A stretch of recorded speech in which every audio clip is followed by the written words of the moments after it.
Hello good morning students. Yes, कैसे हो? सब मजे में ही होंगे and yes everybody must be doing well. सब अच्छे से पढ़ाई कर भी रहे होंगे, ठीक है।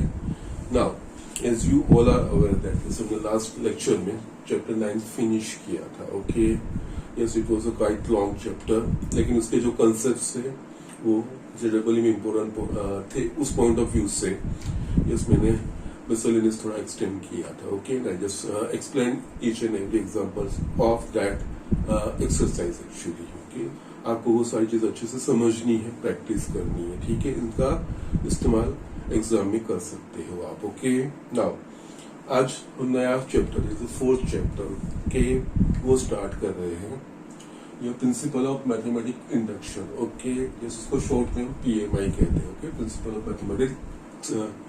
Mathematical induction. Okay, now actually नाम जितना बड़ा है चैप्टर उतना ही छोटा है। Okay, so it's not a quite big chapter. और इस चैप्टर में जिस तरह से name suggest principal of mathematical induction, एक प्रिंसिपल ही हमें स्टडी करना है। ओके, और प्रिंसिपल के बेस पे हमें एग्जाम्पल्स करने हैं और कुछ नहीं है। ओके, नाउ यहाँ पे जो ये प्रिंसिपल जो समझना है, एक स्टेटमेंट है, वो स्टेटमेंट हमें लिखना है, दैट्स इट। उसके अकॉर्डिंगली हमें एग्जांपल वेरीफाई करने हैं और कुछ नहीं है। बट वो प्रिंसिपल स्टडी करने से पहले जस्ट वी विल अंडरस्टैंड कि मैथ्स में एक्चुअली हमारा अप्रोच किस तरह से रहता है। मैथ्स में हम ये सभी तक बहुत सारे थियरम्स पढ़ चुके हैं, उसके बेस पे कोरोलरीज पढ़ चुके हैं। ओके, जस्ट अगेन कुछ स्टेटमेंट्स हमने प्रूव किए, ये सारी चीजें हैं। ओके, दैट मीन्स हम किसी न किसी नतीजे पे, कंक्लूजन पे, कोई मैथमेटिकल कंक्लूजन पे पहुंचने के ये सारे डिफरेंट हमने एस्पेक्ट देखे हैं, ठीक है ना। तो यस, मैथ्स में किसी भी स्टेटमेंट के कंक्लूजन पे आना या किसी के बारे में, यस इज इट ट्रू और फॉल्स, वो पहुंचने के बारे में एक स्पेसिफिक मैनर रहता है। Okay, just it is basic thing, don't worry, ये प्रिंसिपल से रिलेटेड नहीं है, इसके ऊपर से हम प्रिंसिपल पे जाएंगे। ओके, तो यस यहाँ पे मैथमेटिकल जो कंक्लूजन रहते हैं, जो मैथमेटिकल स्टेटमेंट है, वो कंक्लूड करने के लिए इज ट्रू और नॉट फॉर पर्टिकुलर केस के लिए या जनरल केस के लिए ये ट्रू है कि नहीं, उसके लिए प्रोसेस आपने ये चीजें की भी होगी, but you must not be knowing what is actually this process is called. Okay okay, तो यस यहाँ पे ये मैथमेटिकल कंक्लूजन पहुंचने के यहाँ पे मैथ्स में दो तरीके हैं, एक डिडक्टिव रीजनिंग और दूसरा है inductive reasoning. Okay, now you must be, आपको पता चल होगा यस ये इंडक्शन आ रहा है, तो यस हमको इंडक्टिव रीजनिंग के ऊपर जाना है। Okay, but what is deductive reasoning and what is inductive reasoning, that we will understand first. Okay, simple चीज है, बेसिक चीज है, वो समझेंगे तो यस ये सारी चीजें फिर प्रिंसिपल का क्या है, प्रिंसिपल क्यों इम्प्लीमेंट करते हैं, उसके ऊपर से ये चीजें क्यों आ रही है, ये चीजें आपको समझ आएगी। ओके, तो yes I am just beginning with mathematical conclusion actually.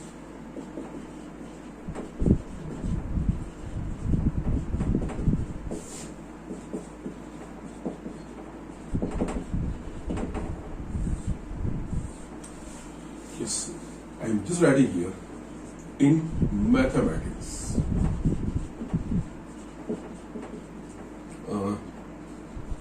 We can reach to the conclusion. Yes, that means कोई स्टेटमेंट है, ट्रू फॉल्स भी हो सकता है, ट्रू भी हो सकता है, बट हम स्पेसिफिक मैनर में जाते हैं, एक लॉजिकल स्टेप्स में जाते हैं। Reasoning that is a kind of a logic. Okay, in mathematics we can reach to the conclusion by two ways. First, deductive reasoning. Okay, and second, inductive reasoning.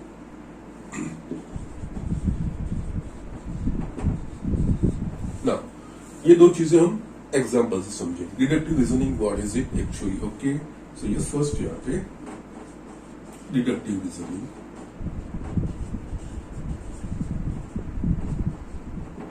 इस deductive reasoning में मैं simple mathematics का example statement ही ले रहा हूं, just वो illustration से समझ रहे, एग्जाम्पल से समझ कि what is it actually. Okay, deductive reasoning just I am just writing two statement, mathematical statements. Yes, first 8 is divisible by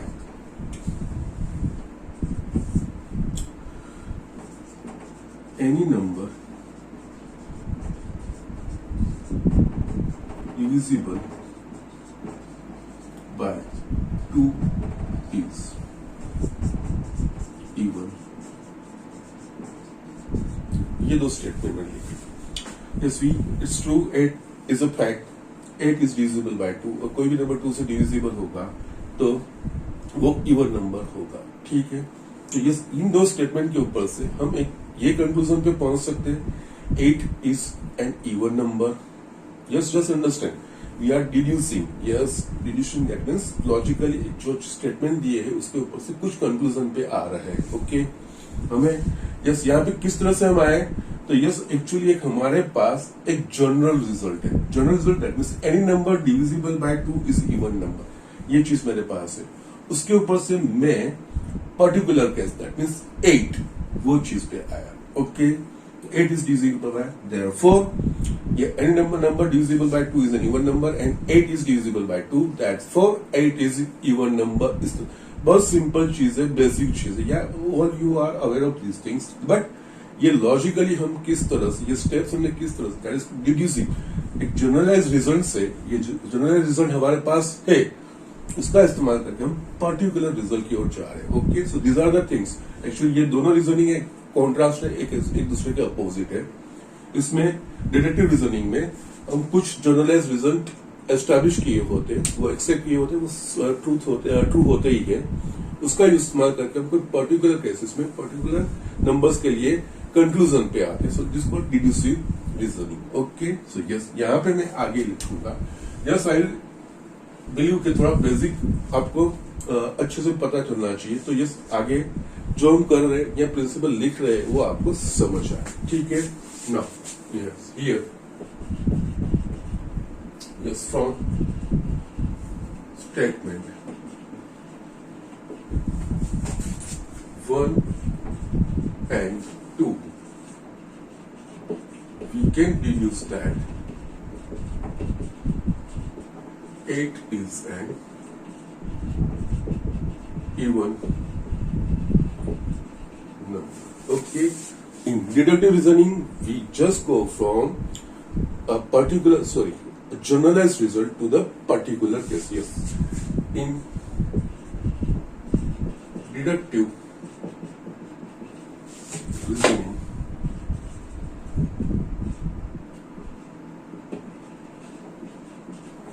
we reach to the conclusion from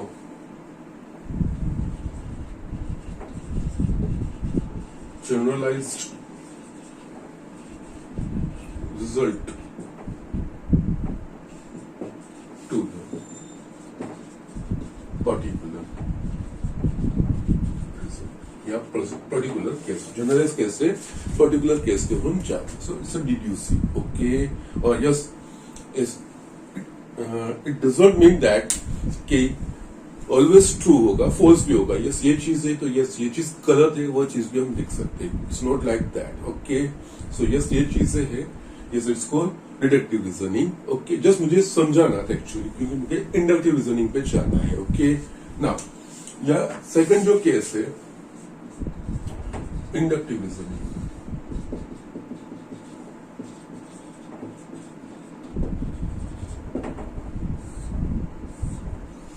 inductive reasoning that means हम इसको और तरीके में बोल सकते हैं assumptive reasoning. Okay. That is assumptive steps.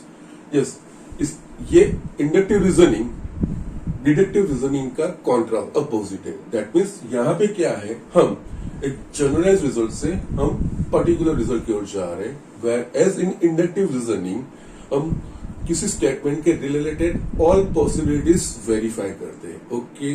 और sir जो जितने पॉसिबल उसके साथ केसेस है वो वेरीफाई करके अगर वो सारे के लिए ट्रू है तो उसके ऊपर से हम जनरल रिजल्ट पे आते हैं. ओके.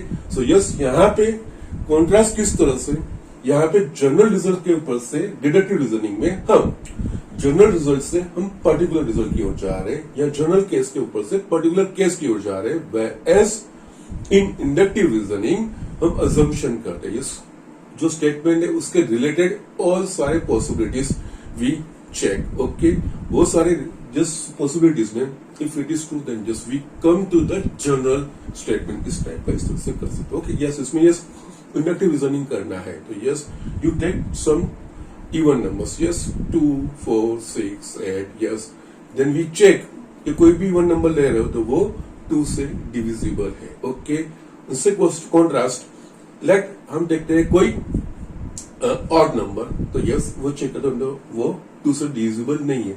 तो यस इस तरह से उसके साथ कोई स्टेटमेंट है, उसके साथ जो ऑल रिलेटेड पॉसिबिलिटीज है, दैट मीन्स अगर ये जनरल रिजल्ट यहाँ पे जनरल रिजल्ट एस्टैब्लिश करना है तो उसके लिए सिर्फ 8 नहीं चेक करेंगे, ऑल पॉसिबल जो इवन नंबर्स है उसके लिए स्टेटमेंट चेक करेंगे। अगर वो सारे के लिए ट्रू है तो just we can come to this general conclusion. So ये इस तरह से रिवर्सिबल प्रोसेस, अपोजिट प्रोसेस है। यहाँ पे वेल एस्टैब्लिश जनरल रिजल्ट होगा, उसके ऊपर से उसका इस्तेमाल करके हम किसी पर्टिकुलर रिजल्ट जो एग्जाम्पल में है उसके कोई पर्टिकुलर रिजल्ट की ओर जा रहे हैं। और यहाँ पे जो भी स्टेटमेंट है, जो भी केस है, उसके ऑल पॉसिबल जो पॉसिबिलिटीज है वो सारी चेक करके फिर हम जनरल रिजल्ट पे जाते हैं। Okay, now in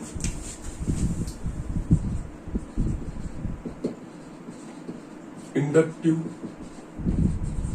reasoning all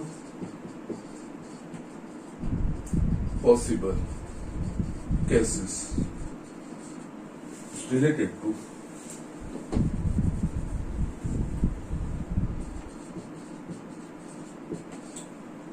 the given statement are verified and then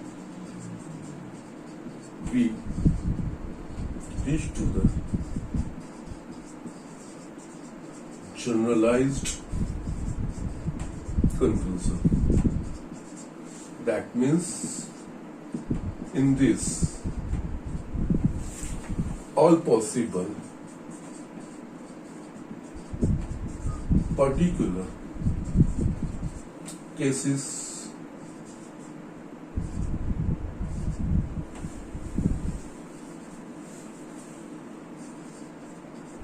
are to be examined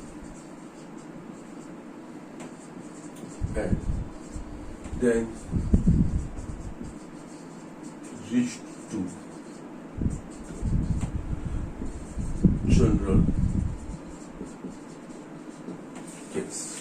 ये इस तरह से है। यस, ये चीज इसमें अजम्पटिव, यस इसे inductive reasoning, that means it's assumptive, all possible चीजेस वी अज्यूम ये चीज होगी तो यस क्या होगा, ये what all related possible cases we just examine and then just we reach to the conclusion. हमको यही चीज इस्तेमाल करनी है इंडक्टिव रीजनिंग का। ओके, नाउ इसके ऊपर से इस प्रिंसिपल ऑफ मैथमेटिकल इंडक्शन वो हर एक स्टेटमेंट के लिए नहीं है, एक पर्टिकुलर सिचुएशन के लिए। पर्टिकुलर सिचुएशन यानी कि यस मैथ्स में हमारे पास बहुत सारे ऐसे स्टेटमेंट्स है या बहुत सारे ऐसे रिजल्ट्स है, okay, which are involving the natural number या तो पॉजिटिव इंटीजर एन, ऐसे इस तरह के स्टेटमेंट्स है। तो यस इस तरह सारे स्टेटमेंट को प्रूव करने का एक वेल सुटेड एक प्रिंसिपल है based on a specific process, वो कहा जाता है principal of mathematical induction. So yes यहाँ पे प्रिंसिपल ऑफ मैथमेटिकल इंडक्शन उसकी ओर हम मूव करेंगे। But what is it? It is for some in mathematics we have some results which are involving only natural numbers या positive integers. जैसे I am just giving an example, हमें 9th chapter में sum of first n natural numbers, तो yes इसमें क्या हुए तो सारे नेचुरल नंबर्स इन्वॉल्व है।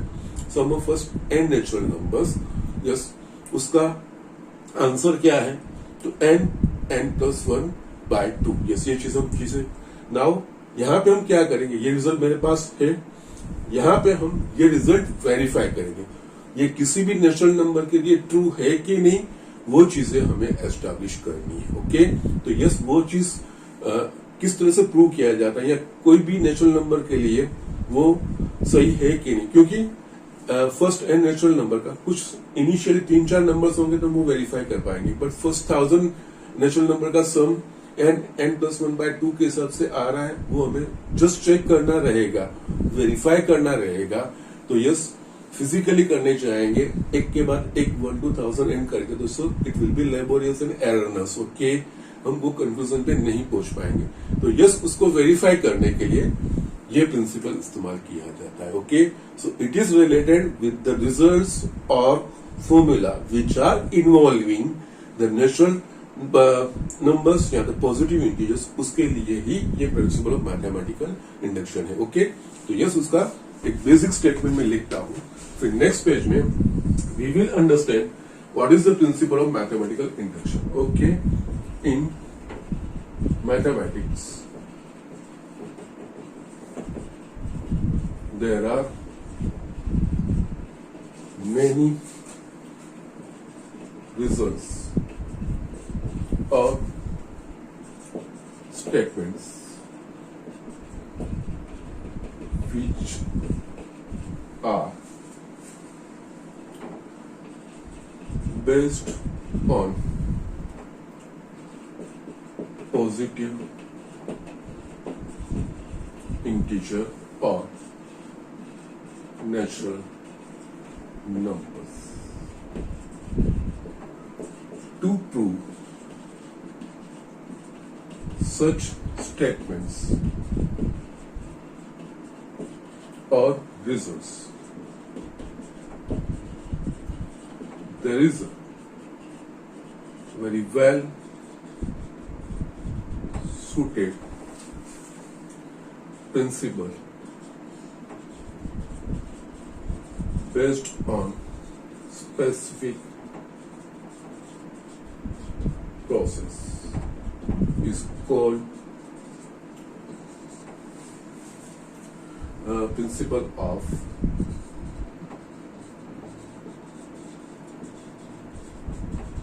mathematical induction. Okay. So these are the things जो हमारे मेन चैप्टर पे आना है, उस चैप्टर पे हम आएंगे अब। यस, पहले लेकिन उसके लिए ये inductive reasoning and deductive reasoning वो समझना जरूरी था, okay. Inductive reasoning that means is assumptive actually reasoning, assumptive logic वो इस तरह से रहता है, कोई पर्टिकुलर चीज नहीं, लेकिन ऑल पॉसिबल चीजें टू द गिवन रिजल्ट्स और given statements we check and we reach to the some conclusion, वो चीजें करनी है। और यहाँ पे जो प्रिंसिपल ऑफ मैथमेटिकल इंडक्शन है, एक यही प्रिंसिपल है, ओके। और इस प्रिंसिपल पे हमें एग्जांपल कर रहे हैं, वो किसी भी स्टेटमेंट के लिए नहीं, लेकिन मैथमेटिक्स में जिस स्टेटमेंट में नेचुरल नंबर्स इन्वॉल्व है, पॉजिटिव इंटीजर्स रिजल्ट, उसके रिजल्ट्स में या स्टेटमेंट में, उस स्टेटमेंट को वेरीफाई करने के लिए या प्रूव करने के लिए, true for all natural numbers और नॉट, उसके लिए इस प्रिंसिपल का इस्तेमाल किया जाता है, okay.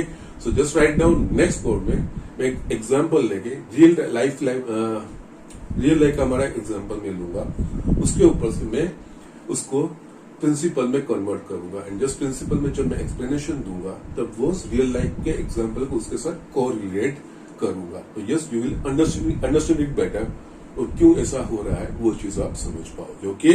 So just write down. Yes student, यहाँ पे मैंने प्रिंसिपल ऑफ मैथमेटिकल इंडक्शन और जस्ट एक फिगर मैंने ड्रॉ करके रखी है, so that we can save the time, okay. Yes, ये रियल लाइफ का एक एग्जाम्पल मैंने यहाँ पे लिखा है, इसके ऊपर से साइड में मैं प्रिंसिपल लिखूंगा, यस, प्रिंसिपल को कोरिलेट करूंगा। लेकिन फर्स्ट ये एग्जाम्पल समझे कि ये एग्जाम्पल क्या है। यस, आपकी बुक का ही है, nothing new. Actually, these are different types. Yeah, you can understand. Yes, you can just consider like this as well as books. Okay, there are yes, ऐसे एक दो yes इस तरह से बुक्स रखी हुई है, या ये टाइल्स ऐसे खड़ी है। Yes, you must be aware of that thing. Okay, yes, ये चीजें हैं। Okay, now यहाँ पे एक सिंपल एक्सपेरिमेंट क्या, अगर मैं इसको ये फर्स्ट टाइल को प्रूव करूँ, पुश करूंगा, yes, that means गिराऊंगा, तो यस ऑब्वियसली सब टाइल्स गिर जाएंगे। Yes, that's true. नाउ यहाँ पे दैट इज अ सिंपल चीज मैंने बोली है, यहाँ पे ऐसे टाइल्स सारे रखे हैं, ओके फाइन। यस, ऐसे नजदीक नजदीक रखे, यस। सो अगर मैं फर्स्ट को इस डायरेक्शन में पुश करूंगा तो फर्स्ट विल फॉल, तो ये सारी गिर जाएगी, ये स्ट्रेट चीज है।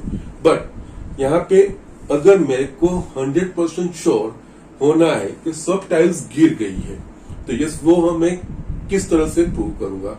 तो ये सब टाइल्स गिर गई है वो मुझे एस्टैब्लिश करना है। तो सबसे पहली चीज क्या, तो कि ये फर्स्ट टाइल्स गिरनी चाहिए। तो फर्स्ट टाइल्स फोर्स वो होनी चाहिए, फर्स्ट टाइल्स फोर्स। उसके बाद yes in this event yes any tiles fall, then necessarily उसका सक्सेसर, उसके बाद वाली जो टाइल्स है वो गिरेगी ही। Just understand this things. यहाँ पे ये स्टेटमेंट सिंपल है। अगर मैं फर्स्ट टाइल को पुश करूंगा सारी टाइल्स गिर जाएगी, वो straight away we can say that thing, okay. But to be 100% sure, surely सारी चीजें गिर रही है, तो वो मैं कैसे वेरीफाई करूंगा। तो उसके लिए फर्स्ट टाइल गिरनी चाहिए, that is the first condition. अगर ये नहीं गिरेगी तो कोई नहीं गिरेगी, ठीक है। सो यस फर्स्ट टाइल गिरनी चाहिए, और उसके बाद सारी गिरनी है। तो यस कोई भी इन बिटवीन कोई एक टाइल्स गिरती है तो यस ऑब्वियसली उसके बाद भी गिर चुकी होगी। दैट मीन्स इसका मतलब अल्टीमेटली हम इस कंक्लूजन पे आ सकते हैं कि all tiles will fall, okay. तो यस किसी चीज का यस, क्योंकि यहाँ पे तो 4-5 है, जैसे 100-200 होंगे, तो यस ये अभी और मैं स्पेसिफिक चाह रहा हूं, मुझे ये प्रूव करना है कि सारी टाइल्स गिर रही है कि नहीं, ओके ना। तो उसके लिए सारी टाइल्स गिरेगी, कब गिरेगी, तो फर्स्ट टाइल्स गिरनी चाहिए, वो बेसिक स्टेप, ओके। ये नहीं गिरेगी तो सारी टाइल्स गिरने की कोई मतलब नहीं है, ओके। तो फर्स्ट टाइल्स गिरनी चाहिए, दैट इज इट। उसके बाद सारी 100 या 200, सो दैट मीन्स इसमें से इन बिटवीन कोई एक टाइल्स, दैट मीन्स 101 गिरती है, ओके। वो मैं मान लेता हूं कि 101 गिर गई, तो ऑब्वियसली उसके बाद वाली भी सारी गिर गई है, क्योंकि 101 गिरी तो वो आगे की गिराएगी ही। तो यस वो इस तरह से हम कंक्लूजन पे पहुंचेंगे। तो यस यही चीज मैं आपको मैथमेटिक्स में कन्वर्ट करके बाजू में यस प्रिंसिपल लिख रहा हूं, और yes we will understand this thing, okay ना। यहां पे मैं प्रिंसिपल लाइन लिख रहा हूं।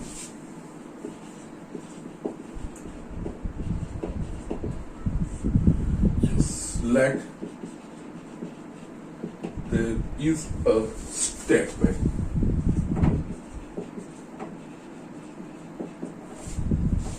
Pn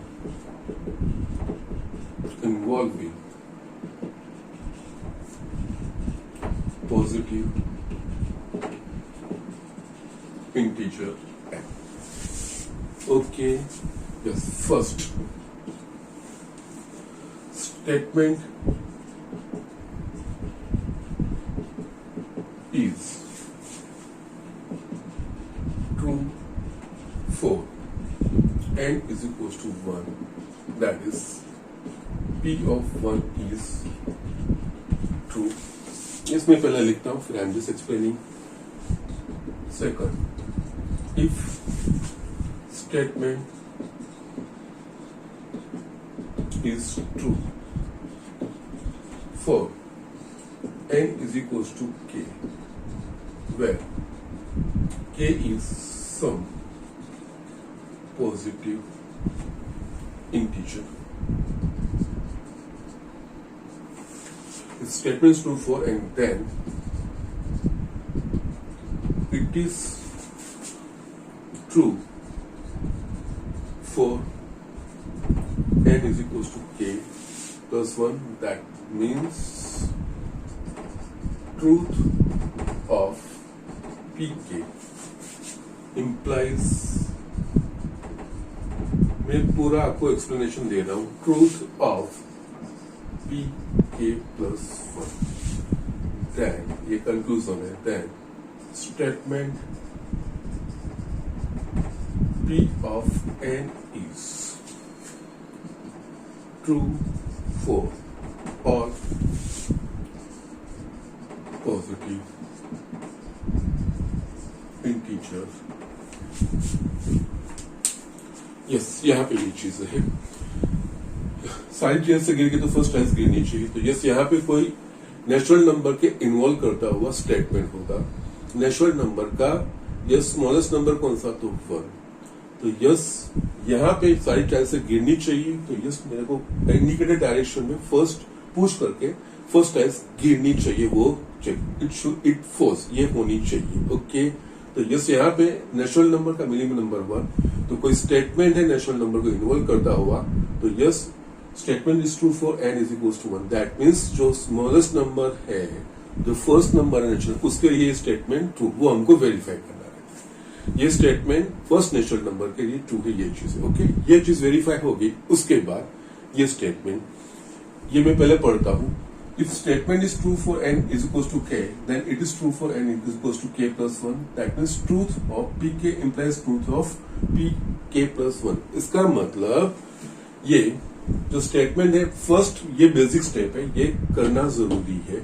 यस, क्योंकि नेचुरल नंबर के लिए तो यस फर्स्ट, जैसे कि यहाँ पे यस ये जो नंबर ऑफ टाइल्स है वो सारे पॉजिटिव इंटीजर्स है। ओके, तो यस उसका minimum that is the first tiles वो गिरना चाहिए, दैट इज फर्स्ट। जो मिनिमम नंबर ऑफ उसके लिए वो गिरना, वो चीज, वो इवेंट होनी ही चाहिए। तो यस यहाँ पे जो स्मॉलेस्ट नेचुरल नंबर है उसके लिए तो ये सही होना ही चाहिए। यस, वो हमको वेरीफाई करना है वैल्यू रख के, ठीक है ना।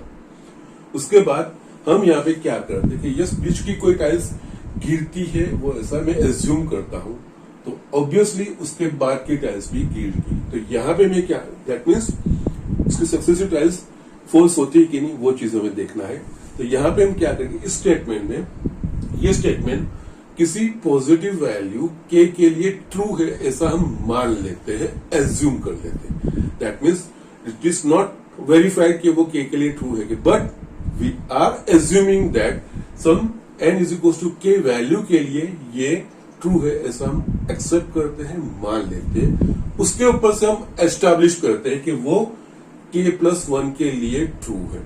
अगर k के लिए ट्रू मान लेता हूं तो उसके ऊपर से मैं एस्टैब्लिश जो करता हूं, जो वो मेरे को प्रूव करना रहेगा, वो k प्लस 1 के लिए भी ट्रू। तो यस ये चीजें मैं प्रूव करता हूं, तो यस ये स्टेटमेंट किसी भी वैल्यू के लिए ट्रू है। जैसे कि यहाँ पे यस फर्स्ट टाइल को पुश करना दैट इज जरूरी, फर्स्ट टाइल गिरना जरूरी है। ओके, नाउ सब टाइल्स गिरती है वो एस्टैब्लिश करते, बीच में से कोई टाइल्स गिर गई है, मैं ऐसा एज्यूम करता हूं, और उसके ऊपर से मुझे प्रूव करना है कि उसके बाद वाली टाइल्स गिरेगी ही। अगर बीच वाली कोई टाइल्स गिर गई है तो उसके बाद वाली टाइल्स गिरेगी ही, ऐसा मैं एस्टैब्लिश करूंगा। तो यस सारी टाइल्स गिरेगी, क्योंकि यहाँ पे केस हुआ, लेट अस से 200 टाइल्स है, फर्स्ट टाइल्स गिर गई, that is n is equal to 1 वाला, दैट इज वो प्रोसेस हुआ एक के बाद एक के बाद। यस बीच में से किसी एक को मैं ऑब्जर्व करता हूं, 190 वाला। ओके, 190 वाला गिरा, तो यस उसके बाद मुझे प्रूव करना है, तो यस उसके बाद वाला भी गिरेगा ही। सो यस यहाँ पे ये चीज हुई, n is equal to k के लिए ट्रू है ऐसा मान के मैं ये स्टेटमेंट एक्सेप्ट करता हूं। वो उसके ऊपर से जो रिजल्ट आया, उस रिजल्ट को इस्तेमाल करके वो रिजल्ट k प्लस 1 के लिए भी, दैट उसके नेक्स्ट वाले भी के लिए भी ट्रू है ऐसा एस्टैब्लिश करता हूं। तो यस ये चीज हो जाती है। तो यस पूरा statement for any value of n it is true, ये चीज है। ओके, स्टिल इसको जब हम एग्जाम्पल में कन्वर्ट करेंगे तो you will get still better idea. इसके बाद में एक इलस्ट्रेशन आपको दिखा रहा हूं किस तरह से हो रहा है, you will still get a better idea इसको किस तरह से इंप्लीमेंट करना चाहिए। ओके, सो यस यहाँ पे ये दो ही step, it is called basic step और फर्स्ट स्टेप, तो इसको कहा जाता है सेकंड स्टेप कंडीशनल प्रॉपर्टी, या तो इसको inductive step. Okay, yes conditional property किस हिसाब से कि यहाँ पे जो p ऑफ k है, yes that means n is equal to k के लिए ट्रू है ऐसा मैं मान लेता हूं, और उसके ऊपर से प्रूव करता हूं कि वो k प्लस 1 के लिए ट्रू है। तो यस इस तरह से ये कंडीशनल प्रॉपर्टी है। ओके, यस यहाँ पे और एक चीज, कई सारे जो स्टेटमेंट है मैथमेटिकल स्टेटमेंट से इन्वॉल्विंग पॉजिटिव इंटीजर n, वो not necessary n is equal to 1 के लिए ट्रू होगा, n is equal to something different value के लिए। जैसे आपको मैं एक एग्जांपल दूं, हमने फिबोनाची सीरीज देखी थी, फिबोनाची सीरीज में जो सीक्वेंस का फॉर्मूला बनता था, ओके, उसने फर्स्ट सेकंड नंबर्स के जो फर्स्ट और सेकंड टर्म है उसमें सब स्पेसिफिक नंबर आते, उसके बाद जनरल टर्म बनता था। Okay, so that means what that was good, जो जनरल टर्म था वैलिड था फॉर n ग्रेटर देन 2 के लिए वैलिड था। ओके, तो यस उस केस में अगर उस जनरल स्टेटमेंट को मुझे चेक करना है तो वहां पे मिनिमम वैल्यू n की क्या होनी चाहिए, तो 3, बिकॉज फर्स्ट और सेकंड के लिए वो वैलिड है ही नहीं, वो थर्ड से आ रहा है। तो यस, तो यहाँ पे ये चीज स्टेटमेंट जिस मिनिमम वैल्यू के लिए, जिस मिनिमम पॉजिटिव वैल्यू के लिए, उसको फर्स्ट फिजिकली एक्चुअली उसको चेक करना रहेगा, उसके बाद ये जनरल प्रोसेस रहेगा। ठीक है, ये जहां जहां वो ऐसे एग्जांपल आएंगे वहां पे मैं आपको बताऊंगा। ठीक है, तो यस यहाँ पे here yes one statement here one is basic step and two is conditional property or inductive step, that is assumptive. Okay, now यहाँ पे एक अगेन मैं इसमें नोट लगता हूं, if statement is valid for some minimum value of natural number, say A, then first step should be verified for n is equals to A. जैसे यहाँ पे ये जनरल हमने लिखा है कि जनरली नेचुरल नंबर की yes the smallest natural number is 1, first वो चीज होना चाहिए, ये जनरल स्टेटमेंट लिखा है। लेकिन कई स्टेटमेंट्स ऐसे भी होते हैं कि जो first yes n is equal to 1, that is 1 के लिए नहीं, लेकिन दूसरे कोई नंबर से स्टार्ट होगा। It is true for greater than और equals to 3, yes it may be like this, इस तरह का स्टेटमेंट हो, this statement is for n is greater than equals to 3, इस तरह का होगा। तो तब हमें n की वैल्यू 3 या 3 से बड़े के लिए वो वेरीफाई करना है। तो फर्स्ट स्टेप है वो p ऑफ 1 नहीं, n is equals to 3, that means p of 3 के लिए हमें वेरीफाई करना रहेगा ये ट्रू है कि नहीं। ओके, सो यस ये दो चीजें हमें करनी है, और यस ये स्ट्रेट फॉरवर्ड में मैकेनाइज मैनर में करना है और कुछ नहीं, नथिंग एज। यहाँ पे एक इसके बेस पे जो सिंपल एग्जांपल है वही आपके बोर्ड में के एग्जांपल में है, जैसे मैंने आपको बोला था कि एटलीस्ट दिवाली वेकेशन से पहले मैं जो आपके बोर्ड के रिलेटेड जो पोर्शन है वो तो इसमें से फिनिश करूंगा ही। ओके, आगे भी बढ़ेंगे, कोई प्रॉब्लम नहीं है अगर in case we have a time, but यहाँ पे वो चीज तो हो ही जाएगी। And it's very simple and mechanical. Yes, एक स्ट्रेट अवे जो फॉर्मूला एस्टैब्लिश किए, जो प्रोसेस एस्टैब्लिश किया है, वही चीज हमें फॉलो करना है और कुछ नहीं। कोई स्टेटमेंट दिया होगा, स्टेटमेंट ट्रू है कि नहीं हमको वेरीफाई करने को रहेगा। वेरीफाई करने के लिए जो स्मॉलेस्ट नेचुरल नंबर के लिए वो दिया गया होगा, वो स्मॉलेस्ट नंबर के लिए हम एक्चुअली उसको चेक करेंगे कि वो स्मॉलेस्ट नंबर के लिए ट्रू है कि नहीं। उसके बाद नेक्स्ट में इंडक्टिव स्टेप में वी विल अज्यूम वो सम के कोई पॉजिटिव नंबर है, यस कोई भी बीच का एक पॉजिटिव नंबर है, उसके लिए दैट मींस वो के अज्यूम करेंगे, उसके लिए ट्रू है ऐसा हम एक्सेप्ट कर लेंगे। यस, वो ट्रू करके उसके ऊपर से जो रिजल्ट आएगा वो एक्सेप्ट करेंगे, और उसके ऊपर से k+1 की ट्रूथनेस, दैट मीन्स के ट्रू ले रहा हूं तो उसके ऊपर से मैं k+1 भी ट्रू ही हो रहा है, ये चीज मैं दिखा रहा हूं। तो यस, अगर ये हम एक बार एस्टेब्लिश कर लेंगे then this statement is true for any natural numbers. वो हम कंक्लूजन पे इस तरह से आ सकते, इस तरह से। Okay, so just write down, मैं आपको एक इलस्ट्रेशन दिखा। ये स्टूडेंट, यहाँ पे मैं जो इलस्ट्रेशन ले रहा हूँ बुक का ही है, बेसिक जो अंडरस्टैंडिंग है वही चीज है।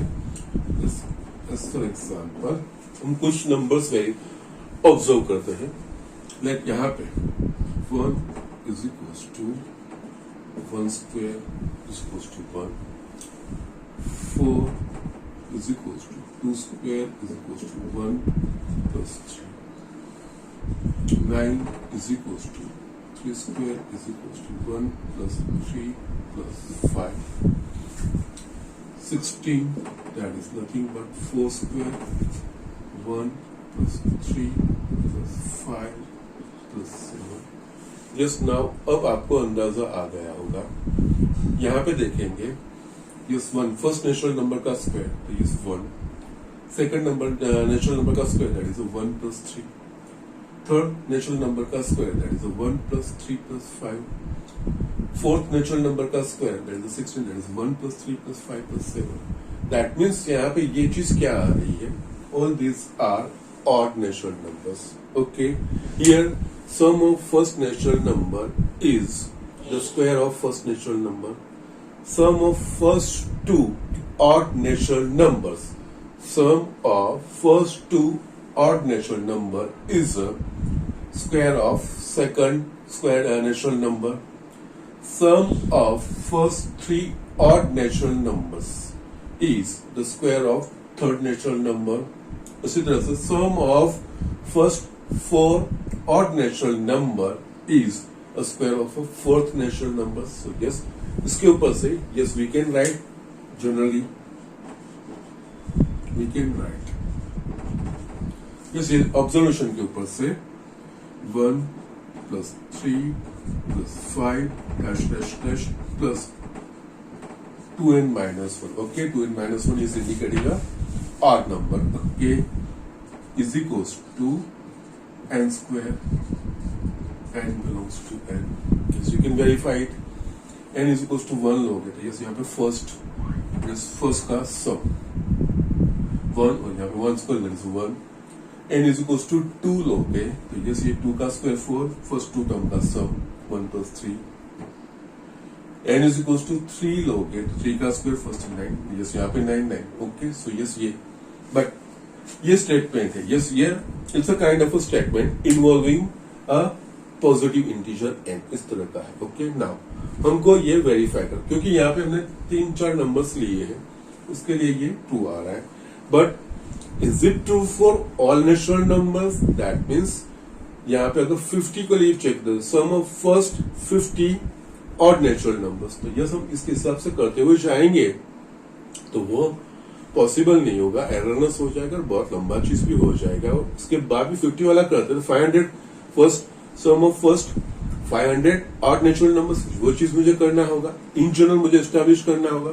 तो यस फिजिकली वो सारी कैलकुलेशंस करके उस कंक्लूजन पे पहुंचना वो मुश्किल चीजें होगी। ओके, तो यस यहाँ पे हमारी हेल्प के लिए यस एक स्टेटमेंट है, तो यस ये किसी भी नेचुरल नंबर के लिए एनी बड़ी any long any big natural number उसके लिए ये ट्रू है कि नहीं वो एस्टैब्लिश करने के यहाँ पे हमारे लिए हेल्पफुल होगा ये principle of mathematical induction PMI। तो यस यहाँ पे ये चीज सही में किसी भी नेचुरल नंबर के लिए ट्रू है कि नहीं वो वेरीफाई करना है, तो उसको किस तरह से PMI किस तरह से इस्तेमाल होता है यस यहाँ पे इलस्ट्रेटिव हम देखते हैं। ओके, नाउ लेट इसको नाम दे देंगे स्टेटमेंट। ओके, एक्चुअली पोस्टुलेट का P आएगा P of n 1 plus 3 plus 5। Yes इस तरह से हमें स्टेटमेंट दिया होगा और यस ये स्टेटमेंट ट्रू है कि नहीं वो हमें वेरीफाई करना होगा, वो PMI से हमें वेरीफाई करना है। ओके, तो yes principal of mathematical induction में फर्स्ट टर्म क्या था कि जिस स्मॉलेस्ट वैल्यू के लिए ये डिफाइंड है या जो एक्सप्रेस किया गया है वो स्मॉलेस्ट पॉजिटिव इंटीजर के लिए वेरीफाई करो। ओके, तो first step for n is equals to 1 because यहाँ पे n बिलोंग्स टू n है, तो यस smallest positive number will be 1 because n belongs to n बोला गया है। ओके, तो yes n is equals to 1 यहाँ पे इस स्टेटमेंट के ऊपर से ये इक्वेशन ही है left hand side n is equals to 1 यानी फर्स्ट टर्म यहाँ पे 1 होगा, right hand side n is equals to 1 n square है तो यस 1 का square that is 1, therefore left hand side is equals to right hand side. That means we can say this statement is true for n is equals to 1.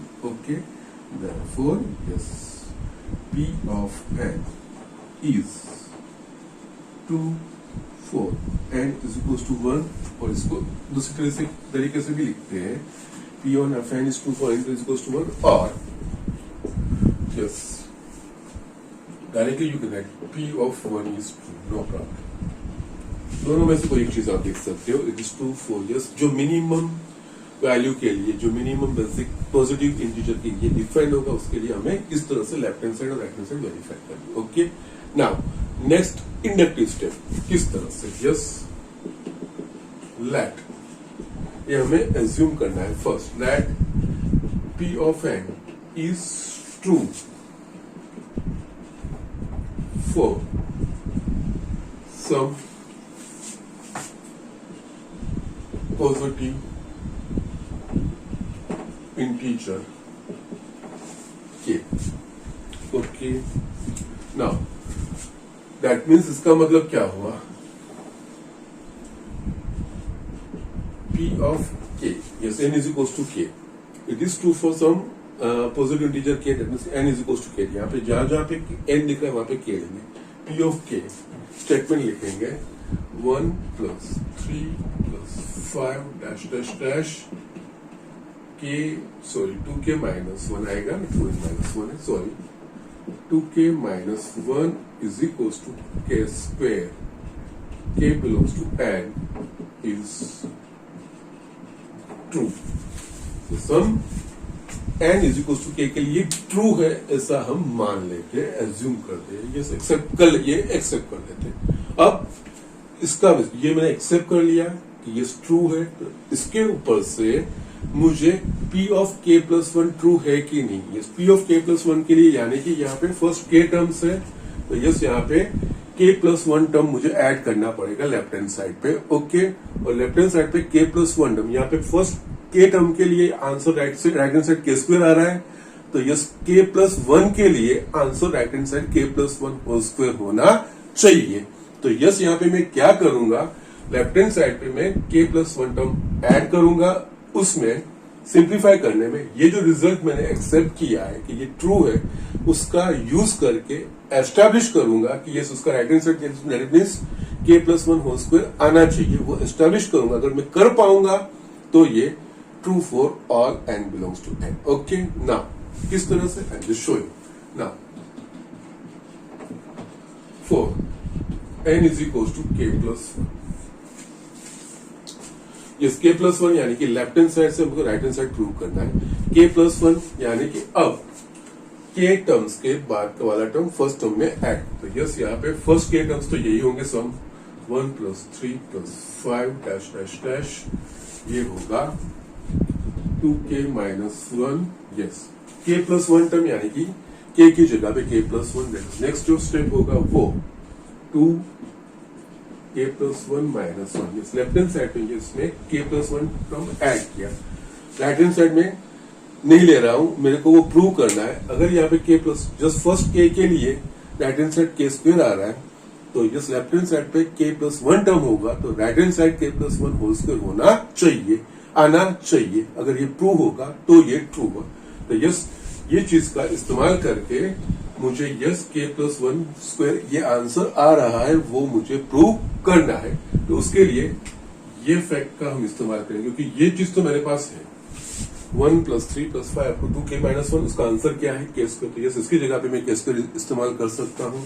तो yes ये होगा k square, बाकी मेरे पास क्या बचेगा, इसमें expand करता हूँ 2k plus 2 minus 1 k square plus 2k plus 1 k square plus 2k plus 1, it is nothing but perfect square, k plus 1 whole square establish हो गया।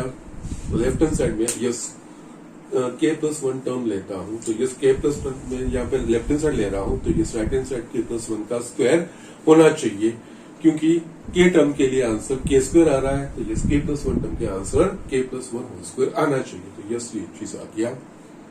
So therefore, yes, that means therefore P of k plus 1 is true. Therefore P of n is true for all n belongs to n. ये conclusion आ गया। Okay. Still again I am just revising किस तरह से ये चीज। Yes, ये तो मैंने just आपको डिड्यूस करने की, आपको ये चीज करने को नहीं है, आपको ये चीज दी होगी। स्टेटमेंट इस तरह का n को इन्वॉल्व करता हुआ इस तरह का स्टेटमेंट दिया रहेगा। Yes, 1 plus 3 plus 5 plus up to 2n minus 1 is equals to n square n plus. Yes. Is it true or no? Check by PMI, principal of mathematical induction से ये चेक करना है ये ट्रू है कि नहीं, ये चीज हमें चेक करना है। इस तरह से हमारे पास एग्जाम्पल होगा। ओके, नाउ इस तरह का एग्जाम्पल चेक करने में यस में first here there are two steps, basic steps and conditional property या inductive step. Okay, basic step में जो स्टेटमेंट हमें दिया होगा, जिस मिनिमम पॉजिटिव इंटीजर के लिए वो डिफाइंड होगा या यहाँ पे एक्सप्रेस किया गया रहेगा, उस मिनिमम वैल्यू के लिए ट्रू है कि नहीं वो वैल्यू रखे हमें उसकी left hand side and right hand side check करनी रहेगी। ओके, तो यस इसकी n बिलोंग्स टू n है, तो यस उसकी मिनिमम वैल्यू दैट इज 1 होगा। यस ये n इज इक्वल टू 1 के लिए हम चेक कर रहे हैं। ओके, वेरीफाई कर रहे हैं। n इज इक्वल टू 1, यहाँ पे first natural number left hand side that is 1। n is equal to 1, तो राइट हैंड साइड पे n इज इक्वल टू 1, तो yes 1 square is equal to 1। So यहाँ पे left hand side is equal to right hand side हो गया। That means n is equal to 1 के लिए ये स्टेटमेंट ट्रू है। That is first step is valid. Okay, ये सेकंड स्टेप में मैं क्या कर रहा हूं, तो यस सम k किसी यस इन बिटवीन कोई भी k के लिए वो ट्रू है ऐसा मैं मान लेता हूं, ऐसा मैं एक्सेप्ट करता हूं। Okay, so let it be true for some positive integer k। Yes n is equal to k कोई पॉजिटिव इंटीजर के लिए ट्रू है, तो यस इस स्टेटमेंट में n is equal to k लेके यस ये स्टेटमेंट में लिखा ये सही। दैट मींस ये मैं मान लेता हूं, अज्यूम कर लेता हूं, एक्सेप्ट कर लेता हूं कि यस ये ट्रू है। यस ये ट्रू है। अब इसका इस्तेमाल करके ये k+1 के लिए भी ट्रू है कि नहीं वो मुझे एस्टैब्लिश करना है। यस यहाँ पे k+1 के लिए ट्रू करना है, ये एस्टैब्लिश करना है। दैट मींस हमें क्या करना होगा वो चीज है, यहाँ पे k टर्म से यहाँ पे k+1 टर्म मुझे यस यहाँ पे सम हो रहा है, तो यस k+1 टर्म मुझे ऐड करना पड़ेगा लेफ्ट हैंड साइड पे। अगर लेफ्ट हैंड साइड पे k+1 टर्म होंगे तो यस राइट हैंड साइड पे अकॉर्डिंगली k का वैल्यू चेंज होता है, k+1 होल स्क्वायर आना चाहिए, वो मुझे प्रूव करना है। तो यस यहाँ पे मैंने लेफ्ट हैंड साइड पे यस ये k करके टर्म तो मैंने लिखे और मैंने k+1 वाला टर्म ऐड किया। Okay, now n is equal to k+1 ये लिखा है, तो यस k+ वाला टर्म यानी कि यस k वाला टर्म मतलब k+1 टर्म है, k की जगह k+1। यस ये चीज हो गया। अब ये जो सारी चीजें दी है उसमें से ऑलरेडी ये रिजल्ट है वो मैंने एक्सेप्ट कर लिया है कि ट्रू है, उसका मुझे इस्तेमाल करना है। Okay, that means from the truthness of p of k we are establishing the truthness of p of k+1। That means p of k सच है वो मान के एक्सेप्ट करके उसके ऊपर से k+1 की जो ट्रूथनेस है वो एस्टैब्लिश करने का मैं ट्राई अगर हो जाता है तो ट्रू है। ठीक है, तो उसके लिए ये जो चीज है ये तो ऑलरेडी मैंने एक्सेप्ट कर लिया है कि ये ट्रू है, तो यस इसकी जगह पे मैं k² यहाँ पे इसके ऊपर लिख सकता हूँ। बाकी का सिंप्लीफिकेशन करता जा रहा हूँ तो मुझे आंसर k+1। यस यहाँ हमें ये चीजें पता होनी चाहिए कि k+1 के लिए राइट हैंड साइड क्या होना चाहिए, क्या आना चाहिए। अगर मैं लेफ्ट हैंड साइड में क्योंकि जो लेफ्ट हैंड साइड में जिस तरह का k की वैल्यू में n की वैल्यू में चेंज होगा उसी तरह से राइट हैंड साइड n की वैल्यू चेंज होनी चाहिए, वो चीज मैं यहाँ पे एस्टेब्लिश कर रहा हूँ। यस k+1 के लिए यस इसको सिंप्लीफाई किया तो इसका आंसर k+1 होल स्क्वायर आ रहा है। Okay, so it is true for n is equal to k+1, so it is true for all n belongs to n, ऐसा हम कह सकते हैं, ऐसा एस्टेब्लिश कर सकते हैं। ओके, सो ये चीजें हैं और पूरा जो as far as board is concern उसमें हमको यही चीजें करनी है और कुछ नहीं है। ठीक है, जस्ट यही सिंपल तरीके की एग्जांपल है। यस डिफरेंट इस तरह का स्टेटमेंट आएगा वो हमको वेरीफाई करना रहेगा और कुछ नहीं है। ठीक है, सो यस एक स्ट्रेट फॉरवर्ड यही मैनर में हमें आगे बढ़ना है। Yes n is equal to k+1 में कुछ कैलकुलेशंस इन्वॉल्व होंगे, but we should keep in the mind अगर k+1 दे रहा हूं तो जो रिजल्ट क्या लाना है वो आपको साइड में लिख के रहना रहता है कि यस इसका इस्तेमाल करके मुझे ये रिजल्ट आना चाहिए, वो आपको दिमाग में रहेगा, आपको अकॉर्डिंगली आप उसको उस तरह से सिंप्लीफाई करते हो जाओगे। और यहाँ पे ये चीज एक खास ध्यान रखना है, जब n is equal to k+1 के लिए आप प्रूव करने जा रहे हो तब ये स्टेटमेंट को उसमें इन्वॉल्व करना है, उसका इस्तेमाल करना है, क्योंकि वो हमने एक्सेप्ट कर लिया कि वो ट्रू है तो उसका इस्तेमाल करके हमें आगे बढ़ना है। ठीक है, so just my intention was just to give an idea किस तरह से वो चीज मेरे को करना था। बाकी जो एग्जाम्पल है बुक्स के जो आगे के एग्जाम्पल्स है वो हम नेक्स्ट लेक्चर से स्टार्ट करेंगे। मीनवाइल जो मैंने एक्सप्लेनेशन दिया है just my way of teaching is that कि यस मैं स्ट्रेट अवे आपको मैं प्रिंसिपल लिखा दूंगा, यस इस तरह से ये करना है वो मैं नहीं करूंगा। मेरा चीज रहता है कि जस्ट आपको कुछ बेसिक चीजें हम क्यों ऐसा कर रहे हैं, वो मेरा इंटेंशन रहता है कि I should give an explanation कि यस, अगर ये मैं प्रिंसिपल में लिख रहा हूं तो प्रिंसिपल क्यों लिख रहा हूं, और इसका मतलब ये जो चीजें अगर आपको ध्यान में रहती है सो लॉन्ग टर्म आपको लंबे समय तक उसका इम्पैक्ट रहता है, वो आप भूल नहीं पाते हो। और yes, why I am doing this things वो आपको पता रहता है। ओके, तो यहाँ पे भी जो प्रिंसिपल मैंने आपको स्ट्रेट अवे नहीं लिखा, एग्जाम्पल दिया टाइल्स का, टाइल्स के एग्जाम्पल के ऊपर से उसको जस्ट मैथमेटिकल मैंने कन्वर्ट करके वो चीज बाजू बाजू में आपको दिखाई, जिससे why we are just following this procedure वो आपको पता चले और कुछ नहीं। Okay, so just write down. और आज का लेक्चर मैं यहाँ फिनिश करता हूँ, लेकिन नेक्स्ट लेक्चर में ये थोड़ी इस तरह का अंडरस्टैंडिंग डेवलप करके आना है कि जिससे हम स्पीकली बहुत सारे एग्जाम्पल कर सके। Okay, so that's it.